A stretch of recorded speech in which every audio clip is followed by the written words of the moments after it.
Esse é o Fora da Caverna Podcast, o podcast que não é tão animalesco quanto o Podpah e também não é tão chato quanto a conversa com Pedro Bial. Esse não é meu podcast de humor, é um podcast de entrevistas, mas é muito divertido e interessante. Então, se você quer ver uma conversa fora da caixa, assista o Fora da Caverna Podcast. Curta, compartilha, engaje e se corte. Um grande abraço, tamo junto. Cara, você acha que o brasileiro, ele tá no DNA da cultura brasileira gostar de anti-herói? Anti-herói eu tô sendo bem um eufemismo, assim, porque às vezes dá vontade de falar vagabundo, né? Mas parece que o Brasil, até pelos políticos que elege, parece que o brasileiro, não sei se ele é presa fácil para essas pessoas muito espertas ou se ele gosta desse tipo de gente meio controversa. Isso não é só no Brasil também, né, cara? Vamos fazer justiça aqui para a gente não achar que é o centro da desgraça do mundo, né? E isso acontece em vários países, portanto, não é uma característica só nossa. Mas, de fato, a gente tem uma coisa por exemplo, de cultura política, de que aqui existe uma tradição de um certo político populista, né, que lidera as massas e que de fato consegue não só uma projeção política, mas uma paixão dos seus eleitores, dos seus admiradores, que é um negócio impressionante. Então você tem talvez o grande nome desse tipo de populismo político, líder das massas, tenha sido Getúlio Vargas, né? Acho que é o maior até hoje. Mas você tem líderes locais, assim, que talvez nem tenham sido conhecidos nacionalmente. Aqui em São Paulo, por exemplo, Adhemar de Barros, que também tinha essa coisa de ser um líder das massas e ter uma coisa populista. O Maluf, aqui em São Paulo, também tinha muito desses traços, para não falar o próprio, em termos de paixão, né, de atrair grandes massas, o Lula e o Bolsonaro, que hoje são os maiores antagonistas da vida política brasileira, né? Mas a gente tem sim a gente tem isso como traço da nossa cultura político-social. Não é exclusivo do Brasil, mas existe isso no brasileiro, né? Existe, de fato, existe. E por outro lado, fora da política, tem essa coisa dos ídolos, né? Artistas, gente do esporte. Também existe isso, né? O exemplo mais interessante que eu acho, interessante por um lado e curioso por outro, é uma figura como Ayrton Senna ter se tornado um ídolo do brasileiro. Por duas razões que me desperta a curiosidade. Tá? E aqui não estou fazendo crítica, não, só estou descrevendo um fenômeno que para mim é muito interessante, que eu não consigo explicar. Fórmula 1, que é um esporte de elite. Muito elitizado. Entende? Nunca entendi também. Assim.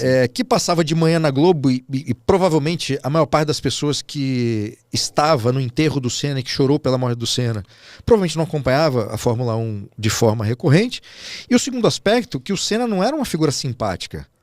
Entende? Não era uma figura que... Eu não estou dizendo que ele não era simpático, estou dizendo que ele era uma pessoa muito fechada. As entrevistas, quando ele dava, ele estava sempre muito sério, muito focado.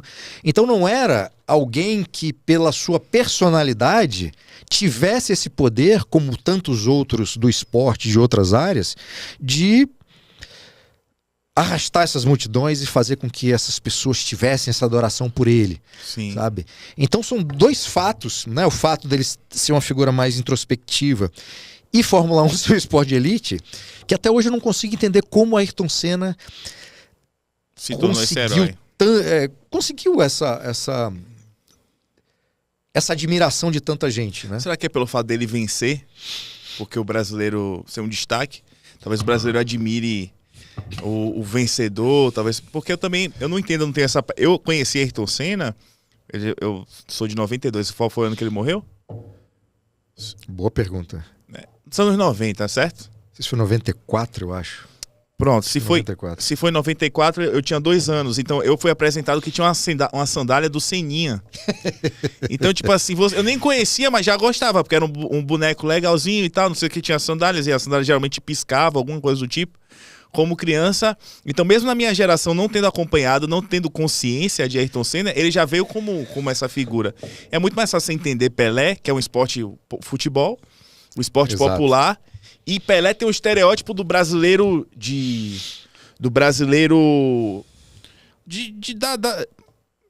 O brasileiro médio, assim, que não é uma parte de uma elite econômica, de uma elite financeira e tal, então o cara vai se identificar mais com o Pelé, né? Joga bola, todo mundo joga bola. É um menino negro, a maioria dos brasileiros são pretos e pardos. Então, assim, beleza, mas Ayrton Senna realmente não faz tanto sentido assim você imaginar, não. E o Pelé tinha todas essas coisas que faltava no Senna. O Pelé é uma figura muito carismática, estava sempre sorrindo. Sim. Era muito simpático, pelo menos quando aparecia, né, publicamente e tudo mais. Teve essa coisa, quer dizer, um jogador genial e vencedor na sua profissão, e com todos esses ingredientes que constroem uma história muito fácil de ser admirada. Que é o que você falou, quer dizer, vem de uma realidade socioeconômica baixa, vai ascendendo e se transforma, cara,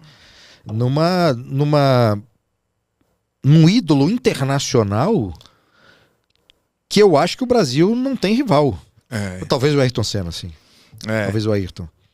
Mas são os dois, né, cara? Eu não sei se existe outro. Mas eu acho que Pelé ainda é mais... Acho que Pelé, eu acho que talvez seja mais conhecido que o próprio Brasil. Eu acho que sim, talvez parte da resposta esteja exatamente naquilo, numa coisa que você falou, que eu não tinha pensado, que assim, como é que um esporte de elite como Fórmula 1 consegue projetar um ídolo dessa forma? O fato de estar na Globo, eu acho que, quer dizer, não tenho certeza que ajudou muito, porque mesmo se a pessoa não assistisse a corrida, o nome do Senna e as vitórias estavam sempre ali presentes. E a maneira como o grande narrador de Fórmula 1, e não só de Fórmula 1, mas o grande narrador, o Galvão Bueno, conseguiu construir essa mística do Ayrton Senna a partir da própria forma como ele narrava as vitórias do Senna. Sim. Né? Então, talvez o que faltava no Senna, o Galvão Bueno conseguiu colocar na imaginação das pessoas. Ayrton Senna do Brasil. Sim. E o Galvão Bueno também falava o nome todo do Senna, né? Que era Ayrton Senna da Silva. Acho que é isso. Não sei. Acho que tinha uma coisa da Silva no final. Então, assim, o sobrenome, o da Silva, eu acho que fazia também... acho que criava também uma certa conexão com aquelas pessoas que estavam ali numa realidade completamente diferente do Senna e da Fórmula 1. Talvez parte da explicação esteja aí.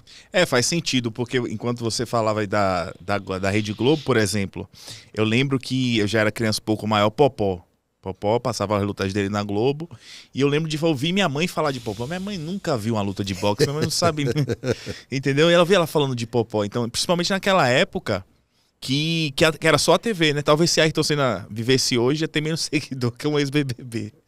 Porque hoje está descentralizado a informação naquela época, mas a TV ainda é forte, ainda é bastante forte, né? Mas tem uma outra coisa que você falou que eu acho que é importantíssima, cara. O fato dele ter sido vencedor fez a diferença. Porque nós tivemos outros brasileiros que participaram da Fórmula 1 e não tiveram o desempenho que ele teve e assim, ninguém fala. Ninguém fala então, disso. assim, a carreira vitoriosa do Senna é fundamental para tudo isso que a gente está falando. Sim. Cara, mais cedo na conversa você falou daquela questão de que é mais fácil elencar os 5 problemas do Brasil do que 5 boas características do povo brasileiro.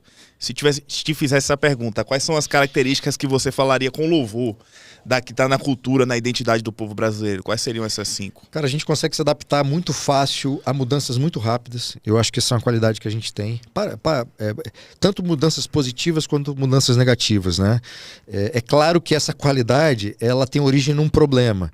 Como a gente tem uma sucessão de desgraças acontecendo na vida do brasileiro, de ordem econômica, política e tudo mais, e a própria escassez, né, e falta de prosperidade, quando você lida com a pobreza, ou seja, quando falta coisas, você tem que se virar, né?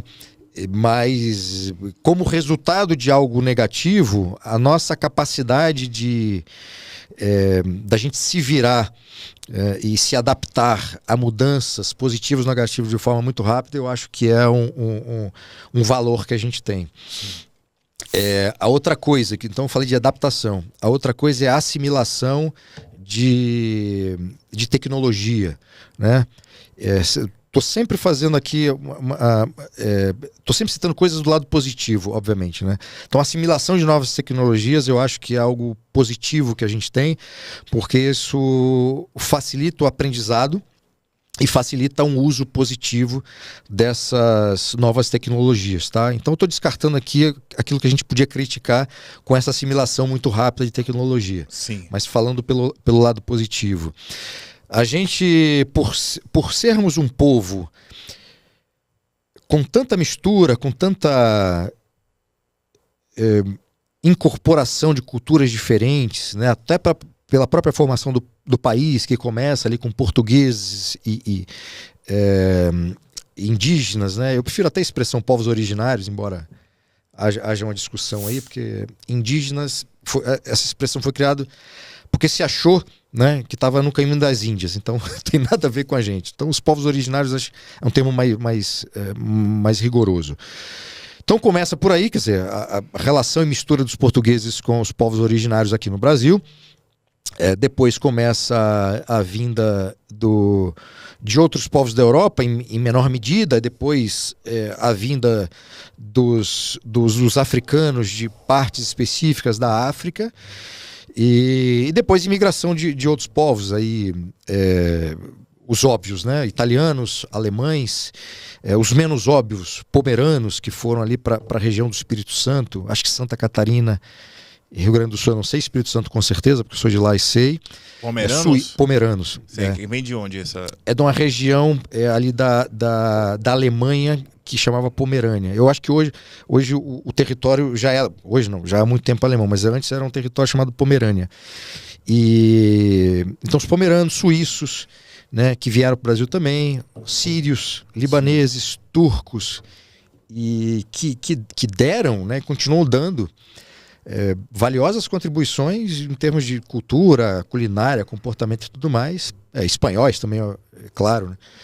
Então, quer dizer, a nossa cultura, a forma de ser do brasileiro e de se comportar do brasileiro, nossa, no dia a dia, ela não tem nada de português, né? Quer dizer, todo mundo que teve a oportunidade de ir a Portugal, todo brasileiro que teve a oportunidade de ir para Portugal, percebe logo que a gente não tem nada de português no comportamento, que é uma coisa que acaba causando um certo choque para o brasileiro que vai lá achando que vai encontrar lá o brasileiro que fala com sotaque diferente. Não é, né? O português é muito mais sério, muito mais distante, não tem essa coisa de ficar pegando e falando alto, nada disso. Sim. A gente tem muito mais essa cultura expansiva, digamos assim, nossa, uma mistura ali dos espanhóis, italianos do sul com africanos de determinadas partes da África também, e não é todo africano que é expansivo e não é assim não.